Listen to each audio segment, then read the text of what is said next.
C'est un secret qui se cache à la vue de tous dans les rayons colorés de votre supermarché local. Juste entre les pommes croquantes et les bananes mûres se trouve un danger invisible que la plupart des personnes de plus de 65 ans ignorent totalement. Et ce fruit apparemment inoffensif pourrait être la raison cachée pour laquelle vos articulations vous font souffrir ou pourquoi votre mémoire commence à s'embrouiller alors que vous pensiez simplement manger sainement pour votre cœur. D'où nous regardez-vous? Imaginez un instant l'histoire de Jean, un instituteur à la retraite de 68 ans qui aimait passionnément son jardin et ses longues promenades matinales avec son fidèle Golden Retriever nommé Major. Jean pensait tout faire correctement, il évitait le sucre transformé, fuyait le sel et remplissait son panier de fruits frais chaque mardi matin. Pourtant, malgré ses efforts, il a commencé à remarquer que ses mains ne répondaient plus aussi bien lorsqu'il essayait de jouer du piano pour sa sœur cadette Claire qui venait le voir tous les dimanches pour le thé. Ses genoux grimaçaient à chaque marche et une fatigue sourde s'était installée dans ses os comme un brouillard persistant que même le café le plus fort ne pouvait dissiper. Il en a parlé à Claire, qui est infirmière de métier, et elle a remarqué une habitude étrange dans la cuisine de son frère. Jean consommait quotidiennement un fruit spécifique que le marketing moderne présente comme un super aliment miracle, mais qui, pour un métabolisme de plus de 65 ans, agit comme un véritable déclencheur d'inflammation systémique. Ce fruit contient une concentration de fructose si élevée et une structure moléculaire si complexe que le foie vieillissant peine à la transformer, provoquant une montée massive d'acide urique dans le sang, ce qui finit par cristalliser dans les petites articulations, provoquant cette raideur que Jean attribuait simplement à l'âge. Claire savait que la science évolue et que ce qui était considéré comme sain à 40 ans peut devenir un fardeau métabolique 25 ans plus tard à cause de la réduction naturelle de la production d'enzymes hépatiques. Elle a expliqué à Jean que le véritable coupable n'était pas le manque d'exercice ou la génétique, mais ce rituel matinal qu'il pensait être sa bouclier santé. Pendant ce temps, Major, le chien, tournait autour de la table, sentant l'inquiétude de son maître, tandis que Jean regardait ce fruit posé dans sa corbeille avec une méfiance nouvelle. Le problème avec ce fruit particulier est sa capacité à bloquer l'absorption de certains minéraux essentiels comme le magnésium et le potassium dont le cœur a désespérément besoin pour maintenir un rythme régulier après 65 ans. Ce n'est pas seulement une question de calories ou de vitamines, c'est une question de biodisponibilité et de charge glycémique cachée derrière une étiquette naturelle. Jean ne pouvait pas croire qu'une simple erreur de choix au rayon fruits et légumes pouvait avoir un impact aussi dévastateur sur sa qualité de vie et sur sa capacité à s'occuper de son jardin qu'il aimait tant. Claire lui a alors parlé d'une étude récente menée à l'Université de Tokyo qui a suivi des milliers de seniors pendant plus de 2 décennies et les résultats étaient sans appel. Le groupe consommant régulièrement ce fruit présentait des marqueurs inflammatoires 30% plus élevés que les autres. Mais la bonne nouvelle était qu'il existait un substitut parfait, un fruit que presque personne ne regarde vraiment et qui pourtant possède la capacité presque magique de régénérer les parois artérielles et de lubrifier les articulations de l'intérieur grâce à une enzyme spécifique appelée la fustine qui ne se trouve que dans sa peau et sa pulpe profonde. Jean a écouté attentivement, tandis que Claire décrivait comment ce deuxième fruit pouvait inverser une partie des dommages causés. Il a repensé à toutes ces années où il avait suivi les conseils nutritionnels classiques sans se douter que son corps changeait et que ses besoins devenaient plus spécifiques, plus exigeants. La transition n'allait pas être facile car le premier fruit était devenu une addiction sucrée, une habitude réconfortante dans sa solitude de retraité. Mais l'espoir de retrouver sa mobilité et de pouvoir à nouveau lancer la balle à Major sans grimacer de douleur était un moteur puissant. Il a pris le fruit interdit et l'a jeté à la poubelle sous le regard surpris du chien, marquant ainsi le premier jour de sa nouvelle vie. Claire lui a promis de revenir la semaine suivante pour vérifier ses progrès et lui apporter un panier rempli du fruit protecteur, celui dont tout le monde a besoin quotidiennement après 65 ans pour protéger son cerveau et son système cardiovasculaire. Les jours suivants ont été une révélation pour Jean qui a commencé à documenter chaque sensation, chaque changement dans un petit carnet que son père lui avait laissé. Il a remarqué que dès le 3e jour, sans le fruit incriminé, le gonflement de ses doigts avait commencé à diminuer légèrement. Ce n'était pas encore le miracle total, mais c'était un signe que Claire avait raison et que le corps humain, même à 68 ans, possède une capacité de guérison incroyable si on lui retire simplement les obstacles que nous mettons sur son chemin par ignorance. Il regardait Major courir dans l'herbe haute et se faisait la promesse de redevenir le compagnon de jeu dynamique qu'il l'avait toujours été. La science de la longévité ne réside pas toujours dans des pilules coûteuses ou des interventions chirurgicales complexes, mais souvent dans la compréhension fine de la biologie nutritionnelle et de la façon dont les molécules végétales interagissent avec nos cellules vieillissantes. Jean était maintenant sur un chemin de découverte où chaque repas devenait une opportunité de guérison plutôt qu'une source de dégradation invisible. La sœur de Jean avait ouvert une porte qu'il ne comptait plus refermer car il comprenait enfin que le supermarché est une pharmacie à ciel ouvert où le meilleur côtoie le pire et où la connaissance est la seule véritable protection contre le déclin prématuré. Il attendait avec impatience le retour de Claire pour en apprendre plus sur les mystères de ce fruit miracle qui promettait de changer sa vie et de lui redonner les années de vitalité qu'il pensait avoir perdues à jamais à cause de la simple usure du temps, alors que la cause était nichée au creux de sa main chaque matin. Le calme de la cuisine était presque pesant alors que Jean fixait l'emplacement vide dans sa corbeille à fruits, là où trônait jadis ce qu'il considérait comme son élixir de jeunesse. Il se souvenait des paroles de Claire concernant la glycation avancée, un processus où les sucres de ce fruit spécifique s'attachent aux protéines de ses tendons, les rendant aussi rigides que du vieux cuir. Major, son chien, posa sa tête sur son genou et Jean caressa ses oreilles, en pensant à la complexité de sa propre biologie qui semblait soudainement s'être retournée contre lui. Ce premier fruit que nous consommons tous par habitude, car il est pratique et sucré, possède en réalité un indice glycémique qui, après 65 ans, provoque un pic d'insuline si violent que le pancréas épuisé n'arrive plus à réguler. Ce surplus de sucre ne se transforme pas en énergie, mais en graisse viscérale qui entoure le cœur et étouffe les organes vitaux.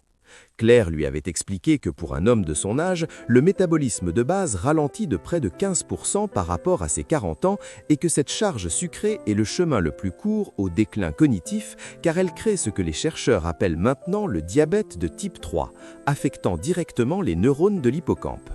Jean commençait à se sentir trahi par les publicités qui montraient toujours des seniors souriants mangeant exactement ce qu'ils venaient de bannir. Il ouvrit son carnet et nota avec une précision d'instituteur les sensations de picotement qui s'estoppaient dans ses pieds. Le 4e jour, il reçut un appel de sa sœur, Claire, qui voulait s'assurer qu'il n'avait pas craqué face à l'envie de sucre, car ce fruit incriminé crée une véritable addiction neurochimique dans le cerveau des seniors, simulant une récompense immédiate tout en volant leur santé à long terme. Elle lui expliqua que pour un homme de son âge, le métabolisme de base ralentit de près de 15% par rapport à ses 40 ans et que cette charge sucrée est le chemin le plus court au déclin cognitif car elle crée ce que les chercheurs appellent maintenant le diabète de type 3, affectant directement les neurones de l'hippocampe. Jean commençait à se sentir trahi par les publicités qui montraient toujours des seniors souriants mangeant exactement ce qu'ils venaient de bannir. Il ouvrit son carnet et nota avec une précision d'instituteur les sensations de picotement qui s'estoppaient dans ses pieds. Le 4e jour, il reçut un appel de sa sœur, Claire, qui voulait s'assurer qu'il n'avait pas craqué face à l'envie de sucre, car ce fruit incriminé crée une véritable addiction neurochimique dans le cerveau des seniors, simulant une récompense immédiate tout en volant leur santé à long terme. Elle lui expliqua que pour un homme de son âge, le métabolisme de base ralentit de près de 15% par rapport à ses 40 ans et que cette charge sucrée est le chemin le plus court au déclin cognitif car elle crée ce que les chercheurs appellent maintenant le diabète de type 3, affectant directement les neurones de l'hippocampe. Jean commençait à se sentir trahi par les publicités qui montraient toujours des seniors souriants mangeant exactement ce qu'ils venaient de bannir. Il ouvrit son carnet et nota avec une précision d'instituteur les sensations de picotement qui s'estompaient dans ses pieds. Le 4e jour, il reçut un appel de sa sœur, Claire, qui voulait s'assurer qu'il n'avait pas craqué face à l'envie de sucre, car ce fruit incriminé crée une véritable addiction neurochimique dans le cerveau des seniors, simulant une récompense immédiate tout en volant leur santé à long terme. Elle lui expliqua que pour un homme de son âge, le métabolisme de base ralentit de près de 15% par rapport à ses 40 ans et que cette charge sucrée est le chemin le plus court au déclin cognitif car elle crée ce que les chercheurs appellent maintenant le diabète de type 3, affectant directement les neurones de l'hippocampe. Jean commençait à se sentir trahi par les publicités qui montraient toujours des seniors souriants mangeant exactement ce qu'il venait de bannir. Il ouvrit son carnet et nota avec une précision d'instituteur les sensations de picotement qui s'estompaient dans ses pieds. Le 4e jour, il reçut un appel de sa sœur, Claire, qui voulait s'assurer qu'il n'avait pas craqué face à l'envie de sucre, car ce fruit incriminé crée une véritable addiction neurochimique dans le cerveau des seniors, simulant une récompense immédiate tout en volant leur santé à long terme. Elle lui expliqua que pour un homme de son âge, le métabolisme de base ralentit de près de 15% par rapport à ses 40 ans et que cette charge sucrée est le chemin le plus court au déclin cognitif car elle crée ce que les chercheurs appellent maintenant le diabète de type 3, affectant directement les neurones de l'hippocampe. Jean commençait à se sentir trahi par les publicités qui montraient toujours des seniors souriants mangeant exactement ce qu'il venait de bannir. Il ouvrit son carnet et nota avec une précision d'instituteur. Il vit des dizaines de personnes de son âge remplir leur chariot avec le fruit qu'ils venaient d'abandonner, et il eut une envie soudaine de les prévenir, de leur crier que leur douleur cervicale et leur fatigue d'après-midi venaient peut-être de là, mais il savait que la vérité est parfois difficile à accepter sans une démonstration personnelle. Il se dirigea vers le rayon spécifique et trouva enfin le fruit protecteur. Il était humble d'apparence, loin de la brillance artificielle des autres produits, mais il savait maintenant que sa valeur résidait dans sa composition chimique invisible à l'œil nu. De retour chez lui, il prépara sa première portion quotidienne en suivant les conseils de Claire. L'effet ne fut pas immédiat au niveau du goût, car son palais était encore anesthésié par les excès de sucre du fruit précédent, mais il ressentit une sorte de légèreté digestive qu'il n'avait pas connue depuis des années. Son estomac ne pesait plus comme une pierre après le repas. Il se rendit dans son jardin et remarqua que pour la première fois, il pouvait se pencher pour arracher quelques mauvaises herbes sans que son dos ne lui lance un avertissement douloureux. Il appela Major et ils marchèrent jusqu'au bout de l'allée sous le soleil couchant. Jean pensait à la résilience de la vie, à la façon dont un simple changement moléculaire pouvait redonner de l'espoir à un homme qui commençait à accepter son déclin comme une fatalité. Il comprit que le vieillissement n'est pas une chute libre, mais une navigation délicate où chaque choix de carburant compte double. La nuit qui suivit fut la plus réparatrice de sa décennie. Il ne se réveilla pas à 3 heures du matin avec des pensées anxieuses ou des impatiences dans les jambes, car son taux de sucre était resté stable tout au long de la soirée grâce à l'élimination du fruit toxique. Le matin suivant, il se réveilla avant même que Major ne vienne lui lécher la main, avec une clarté mentale qui lui permit de se souvenir d'un poème qu'il pensait avoir oublié depuis ses années d'université. C'était la preuve irréfutable que son cerveau était en train de se décongestionner. Claire passa le voir dans l'après-midi avec un sourire radieux, en voyant son frère debout sur une échelle, en train de tailler ses rosiers. Elle lui expliqua que ce n'était que le début du processus et que d'ici 30 jours, ses marqueurs biologiques seraient méconnaissables. Elle lui montra comment préparer une infusion avec les restes du fruit quotidien pour maximiser l'apport en antioxydants, expliquant que chez les seniors de plus de 65 ans, l'hydratation doit être porteuse de nutriments pour être efficace. Jean se sentait redevenir l'acteur de sa propre existence, et non plus un spectateur impuissant de sa dégradation physique. Il réalisa que la sagesse ne consistait pas seulement à accumuler des années, mais à savoir comment les nourrir pour qu'elles restent fertiles et vibrantes. Le secret était là, simple et accessible, dans la paume de sa main. La transformation de Jean attirait désormais l'attention de ses voisins, qui ne comprenaient pas comment cet homme, autrefois un peu voûté et lent dans ses mouvements, semblait avoir retrouvé une telle vivacité. Sa sœur, Claire, lors de sa visite hebdomadaire, lui apporta des articles scientifiques détaillant pourquoi le fruit qu'il devait absolument éviter après 65 ans est si dangereux pour le système cardiovasculaire vieillissant. Elle lui expliqua que ce fruit particulier contient des lectines spécifiques qui, une fois passées dans la circulation sanguine, imitent la structure de certains tissus humains, provoquant une réponse auto-immune où le corps attaque ses propres parois artérielles en pensant combattre un envahisseur. Pour une personne de 20 ans dont le système immunitaire est parfaitement calibré, cela passe inaperçu. Mais pour Jean, dont les défenses sont plus sensibles, cela se traduit par une inflammation chronique des vaisseaux. Major, le chien, semblait lui aussi bénéficier du nouveau rythme de vie de son maître, car les promenades étaient devenues plus longues et plus fréquentes. Jean expliqua à Claire qu'il avait enfin compris que le fruit interdit agissait comme un voleur de nutriments, car sa digestion demandait tellement de ressources en zinc et en sélénium qu'il laissait le reste du corps en carence, malgré une alimentation riche. A l'inverse, le fruit qu'il consommait désormais quotidiennement fonctionnait comme un donneur d'électrons, neutralisant les radicaux libres avant qu'ils ne puissent dommager l'ADN des cellules de sa peau et de ses organes. Il montra à sa sœur ses mains, dont les taches de vieillesse commençaient étrangement à s'éclaircir, comme si le nettoyage interne se reflétait enfin à l'extérieur. Claire hocha la tête avec satisfaction, expliquant que la peau est le miroir de l'état du foie et que le fruit quotidien stimule la production de glutathion, le maître antioxydant du corps humain. Ils s'assirent sur la terrasse et Jean lui raconta qu'il avait recommencé à écrire ses mémoires, une tâche qu'il avait abandonnée l'an dernier par manque de concentration et par frustration de ne plus trouver ses mots. Maintenant, les phrases coulaient avec une fluidité qu'il attribuait sans hésitation à la fin de l'intoxication de fructose du premier fruit.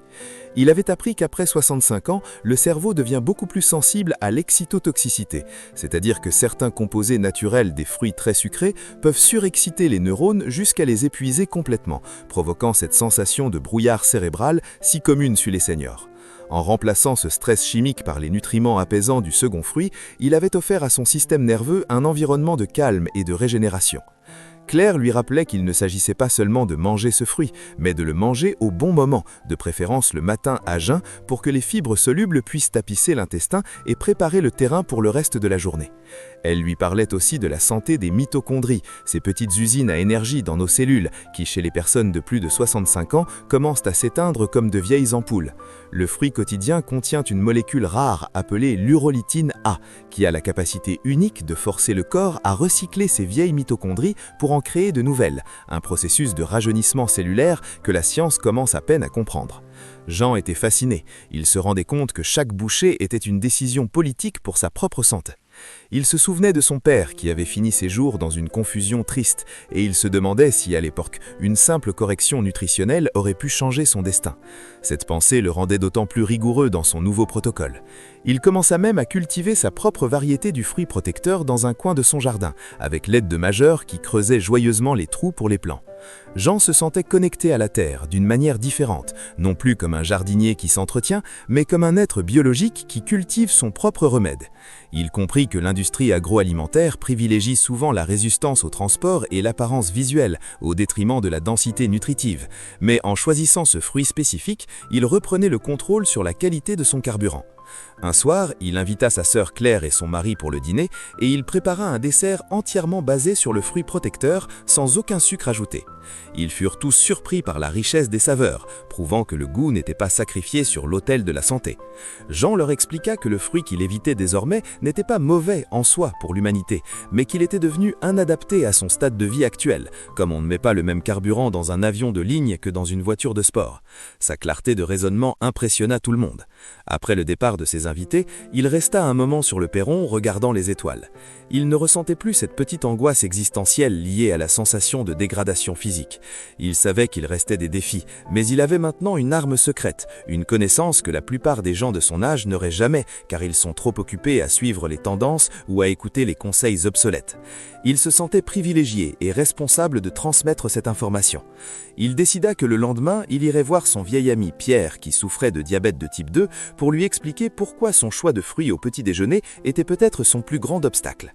Jean s'endormit avec un sentiment de mission accomplie, sachant que chaque cellule de son corps travaillait désormais en harmonie avec la nature plutôt que contre elle, grâce à l'élimination du fruit toxique. Le matin suivant, il se réveilla avant même que Major ne vienne lui lécher la main, avec une clarté mentale qui lui permit de se souvenir d'un poème qu'il pensait avoir oublié depuis ses années d'université.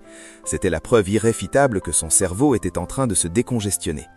Claire passa le voir dans l'après-midi avec un sourire radieux, en voyant son frère debout sur une échelle en train de tailler ses rosiers. Elle lui expliqua que ce n'était que le début du processus et que d'ici 30 jours, ses marqueurs biologiques seraient méconnaissables. Elle lui montra comment préparer une infusion avec les restes du fruit quotidien pour maximiser l'apport en antioxydants, expliquant que chez les seniors de plus de 65 ans, l'hydratation doit être porteuse de nutriments pour être efficace. Jean se sentait redevenir l'acteur de sa propre existence et non plus un spectateur observateur impuissant de sa dégradation physique. Il réalisa que la sagesse ne consistait pas seulement à accumuler des années, mais à savoir comment les nourrir pour qu'elles restent fertiles et vibrantes. Le secret était là, simple et accessible, dans la paume de sa main. La transformation de Jean attirait désormais l'attention de ses voisins, qui ne comprenaient pas comment cet homme, autrefois un peu voûté et lent dans ses mouvements, semblait avoir retrouvé une telle vivacité. Sa sœur, Claire, lors de sa visite hebdomadaire, lui apporta des articles scientifiques détaillant pourquoi le fruit qu'il devait absolument éviter après 65 ans est si dangereux pour le système cardiovasculaire vieillissant. Elle lui expliqua que ce fruit particulier contient des lectines spécifiques qui, une fois passées dans la circulation sanguine, imitent la structure de certains tissus humains, provoquant une réponse auto-immune où le corps attaque ses propres parois artérielles en pensant combattre un envahisseur. Pour une personne de 20 ans dont le système immunitaire est parfaitement calibré, cela passe inaperçu, mais pour Jean, dont les défenses sont plus sensibles, cela se traduit par une inflammation chronique des vaisseaux. Major, le chien, semblait lui aussi bénéficier du nouveau rythme de vie de son maître, car les promenades étaient devenues plus longues et plus fréquentes. Jean expliqua à Claire qu'il avait enfin compris que le fruit interdit agissait comme un voleur de nutriments, car sa digestion demandait tellement de ressources en zinc et en sélénium qu'il laissait le reste du corps en carence, malgré une alimentation riche. À l'inverse, le fruit qu'il consommait désormais quotidiennement fonctionnait comme un donneur d'électrons, neutralisant les radicaux libres avant qu'ils ne puissent dommager l'ADN des cellules de sa peau et de ses organes. Il montra à sa sœur ses mains, dont les taches de vieillesse commençaient étrangement à s'éclaircir, comme si le nettoyage interne se reflétait enfin à l'extérieur. Claire hocha la tête avec satisfaction, expliquant que la peau est le miroir de l'état du foie et que le fruit quotidien stimule la production de glutathion, le maître antioxydant du corps humain. Ils s'assirent sur la terrasse et Jean lui raconta qu'il avait recommencé à écrire ses mémoires, une tâche qu'il avait abandonnée l'an dernier par manque de concentration et par frustration de ne plus trouver ses mots. Maintenant, les phrases coulaient avec une fluidité qu'il attribuait sans hésitation à la fin de l'intoxication de fructose du premier fruit. Il avait appris qu'après 65 ans, le cerveau devient beaucoup plus sensible à l'excitotoxicité, c'est-à-dire que certains composés naturels des fruits très sucrés peuvent surexciter les neurones jusqu'à les épuiser complètement, provoquant cette sensation de brouillard cérébral si commune chez les seniors. En remplaçant ce stress chimique par les nutriments apaisants du second fruit, il avait offert à son système nerveux un environnement de calme et de régénération.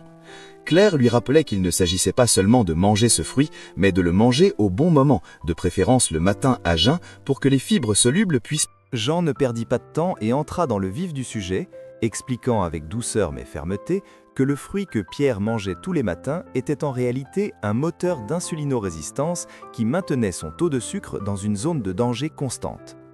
Pierre était sceptique au début, car pour lui un fruit reste un fruit, mais Jean utilisa l'analogie du bois vert et du bois sec, expliquant que passé un certain âge, le corps ne brûle plus les sucres de la même manière. Il lui parla alors du fruit quotidien, celui qu'il faut absolument consommer pour sa capacité à stimuler la production de collagène de type 2, essentiel pour reconstruire le cartilage des genoux que Pierre sentait s'effriter à chaque pas. Major, qui accompagnait Jean, semblait confirmer ses dires en trottinant joyeusement autour d'eux, montrant l'exemple d'une énergie retrouvée. Jean expliqua que ce fruit miracle possède un ratio unique entre fibres insolubles et antioxydants, ce qui permet de nourrir le microbiome intestinal sans provoquer de fermentation excessive, responsable des ballonnements si fréquents chez les seniors. Il partagea avec Pierre une portion du fruit qu'il avait apporté et lui montra comment la texture elle-même indiquait la présence de composés soufrés bénéfiques pour la détoxification des métaux lourds accumulés dans les tissus adipeux au fil des décennies. Pierre commença à écouter avec plus d'attention lorsqu'il apprit que ce changement simple pouvait aussi améliorer la qualité de son sommeil en régulant la production naturelle de mélatonine grâce à un précurseur de tryptophane contenu dans la pulpe du fruit protecteur. Jean se sentait investi d'une autorité naturelle car son propre corps était la preuve vivante de ce qu'il avançait. Il n'était plus l'homme qui se plaignait du temps qui passe, mais celui qui gérait son capital santé avec une précision chirurgicale. En rentrant chez lui, il reçut un message de Claire qui lui envoyait une nouvelle étude prouvant que le fruit quotidien augmentait la densité minérale osseuse de 4% en seulement 6 mois chez les hommes de plus de 65 ans, un résultat que même certains traitements hormonaux peinent à atteindre.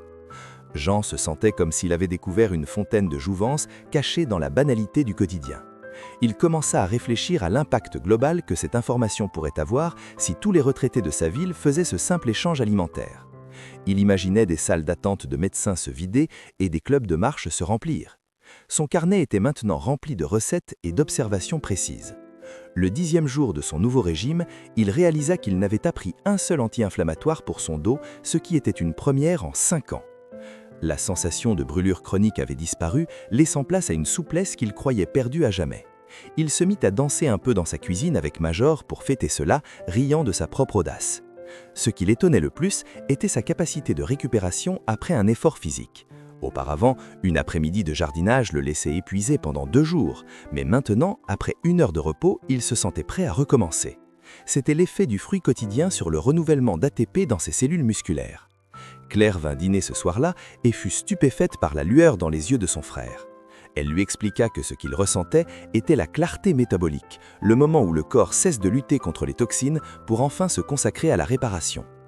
Ils discutèrent du fait que le fruit interdit après 65 ans est souvent celui qui est le plus pulvérisé de pesticides car sa peau fine n'offre aucune protection naturelle, ce qui ajoute une charge toxique supplémentaire à un foie déjà ralenti par les années. Le fruit quotidien, au contraire, possède une protection naturelle robuste ou pousse souvent dans des conditions exigeant moins de chimie, ce qui en fait un allié bien plus pur pour l'organisme. Jean comprenait maintenant que la nutrition n'est pas une science exacte universelle, mais une science adaptative qui doit suivre les cycles de la vie. Il se sentait en paix avec son âge car il ne le subissait plus. Il avait appris à écouter les signaux subtils de son corps, la façon dont sa peau réagissait, la qualité de son urine, son niveau d'énergie après les repas. Tout pointait vers la même conclusion. Le choix de ce fruit unique faisait toute la différence entre vieillir et devenir vieux. Il se coucha ce soir-là avec la certitude que sa vie venait de recommencer sur de nouvelles bases plus solides et plus conscientes. 1 mois s'était écoulé depuis que Jean avait jeté ce premier fruit à la poubelle sous les yeux de Claire et de Major. Le changement était désormais si radical qu'il ne se reconnaissait presque plus dans le miroir. Sa peau, autrefois parcheminée, avait retrouvé une certaine élasticité et son regard était d'une vivacité qu'il n'avait plus vue depuis ses 50 ans. Il retourna au supermarché, non plus par nécessité, mais presque par curiosité pour observer ses semblables. Il vit une femme de son âge hésiter devant le fruit interdit et cette fois, il ne put s'empêcher de s'approcher doucement. Avec toute la politesse de l'ancien instituteur, il partagea brièvement son expérience, mentionnant simplement comment son arthrose avait diminué en changeant cette seule habitude. La femme l'écouta avec une surprise mêlée d'espoir et finit par reposer le fruit pour se diriger vers celui que Jean lui désignait comme son sauveur quotidien. Ce geste apporta à Jean une satisfaction profonde. Il ne s'agissait plus seulement de sa santé, mais d'une sorte de sagesse communautaire. En rentrant chez lui, il trouva Claire qui l'attendait avec les résultats de ses dernières analyses de sang, qu'il avait faites par précaution. Les chiffres étaient formels, son taux de protéine C réactive, un marqueur clé de l'inflammation systémique, avait chuté de 40%.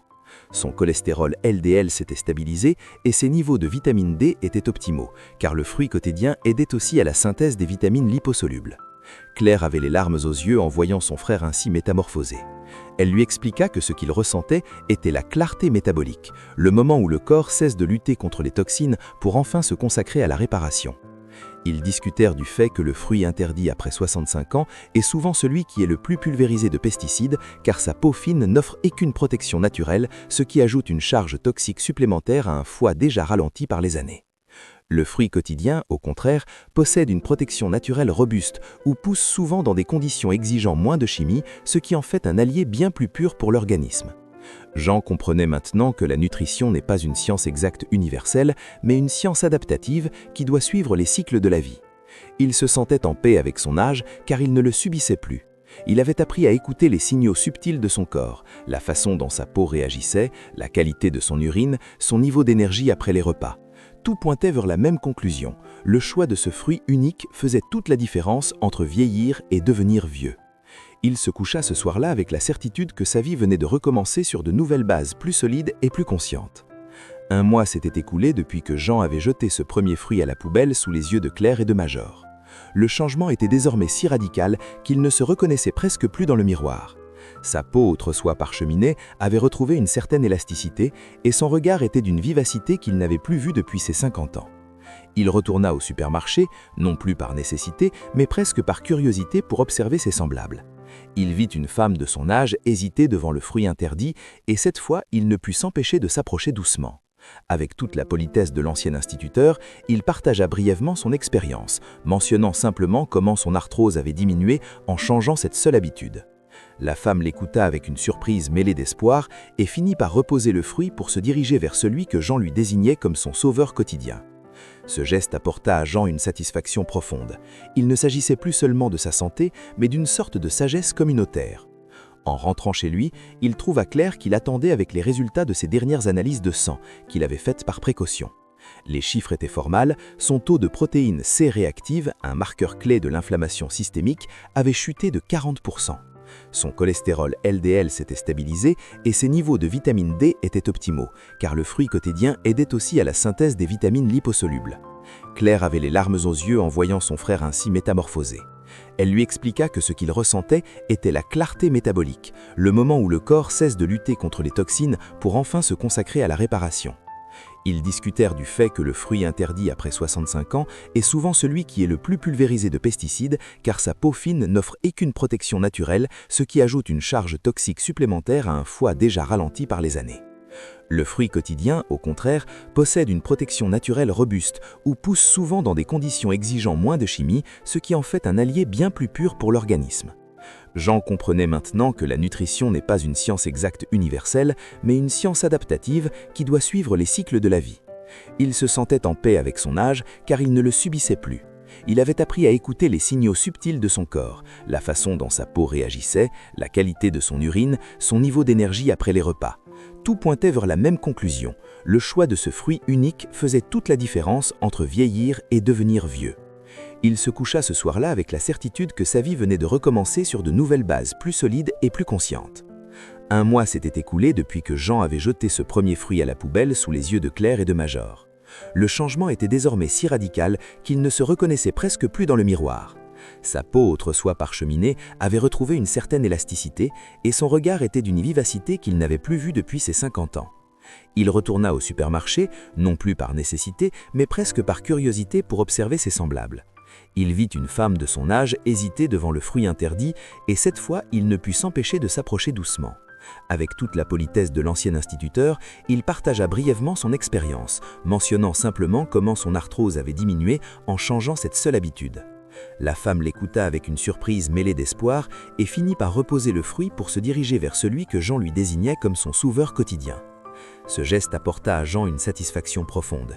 Il ne s'agissait plus seulement de sa santé, mais d'une sorte de sagesse communautaire.